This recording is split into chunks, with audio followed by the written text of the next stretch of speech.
going on, all my gamers, all my Wuthering Waves gamers? So, there's been a little bit of discourse surrounding being a tryhard and meta and all that stuff, but I wanted to talk about it today, and I wanted to talk about how relevant I think the meta is to a game like Wuthering Waves. First, I wanted to talk about how important I think it is to other games like Genshin and Honkai Star Rail.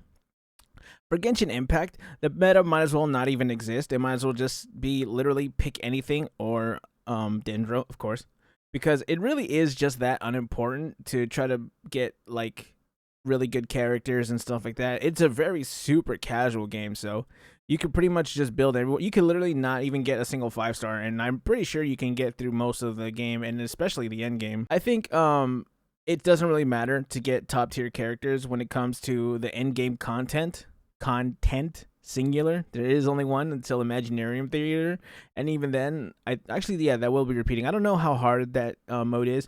At that point, it might be more important, but at this point, just pick whoever you want. It doesn't really matter. I love the way that works, though, sometimes, because then I could just build characters in wacky ways. And I do this with, like, Candace. I built her as a DPS. That was fun, mostly just because I like her. And I built physical damage Layla because I was very impatient for Eula's rerun.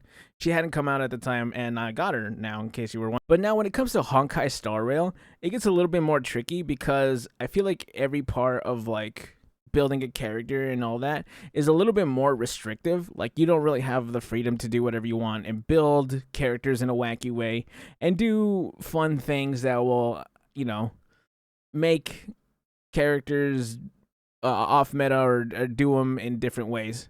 But this game is more like, if you don't have Acheron, Dunhung Prime, or Jingliu, or Sam when she comes out, because Sam looks broken, you're kind of trolling. I'm not gonna lie. You are, like, low-key running it down.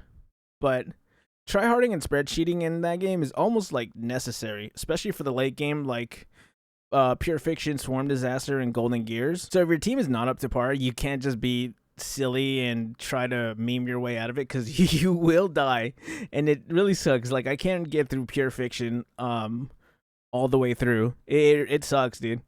But I also don't like building Dr. Ratio. Well, there's your point. I hate building Dr. Ratio. I don't want to build him. I think he's dog, but I kind of need him, especially for follow-up damage, because I can't. My Topaz isn't getting it done. But finally, that brings me to what I was gonna talk about in this game, and that is the meta with Wuthering Waves. Now, granted, this is coming from someone who isn't really that far into the game, and I just learned what Echoes did like the other day. I think Wuthering Waves is a perfect middle ground where you can be a spreadsheeter and you can be casual and you're good. Like, you can kind of just get through the game if you have fingers and you know how to actually do, like, parrying and dodging, stuff like that. You can literally build characters in any kind of way. As long as you're doing damage and juking and jiving, I think you should be fine. Take me, for instance. I had no idea who the hell was even good in this game. Did you know Genshin was being billed as support? Did you know that she's a healer? I didn't know that. I found that out, like, the other day. Actually, Hexjuice. I found that out at Hexjuice's stream. It's really weird. I had no idea.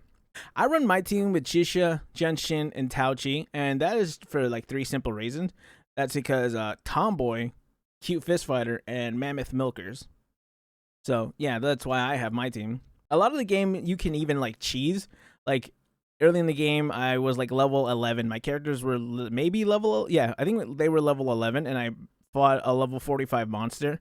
And I just cheesed it with Chisha. It was super easy, too, because there was a cliff where he couldn't get by, and I just stood up there and just free fired on him, and eventually he died. It took a long time, mind you. I think it was like a 7-10 minute fight, but I eventually just killed him, and I thought that was funny. So that's why I like the combat in this game. But later on in the game, I was once I started leveling up my characters, I was getting in there and actually fighting people, but that was because I finally learned how the parry system works. Turns out if you just turn your brain off like it's Genshin, it's not going to work. You actually have to pay attention to what you're doing in fights. I also had no idea how echoes work when I first started.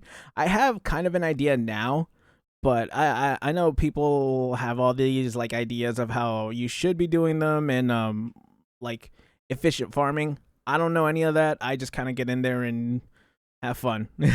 I like looking at the pretty women and, Tao Chi jiggling all over the place. But all that just to say, I think Wuthering Waves is a pretty nice middle ground where you can either choose to be a spreadsheeter, or you can, if you're just mechanical enough, it doesn't really matter. You'll just kill everything eventually anyways. But yeah, that's how I feel about the meta in this game. Let me know what you guys think. If you guys are spreadsheeters, if you guys go around telling people how they should build characters, I want to know how you guys think. Comment, like, and subscribe, and I will catch you gamers in the next one.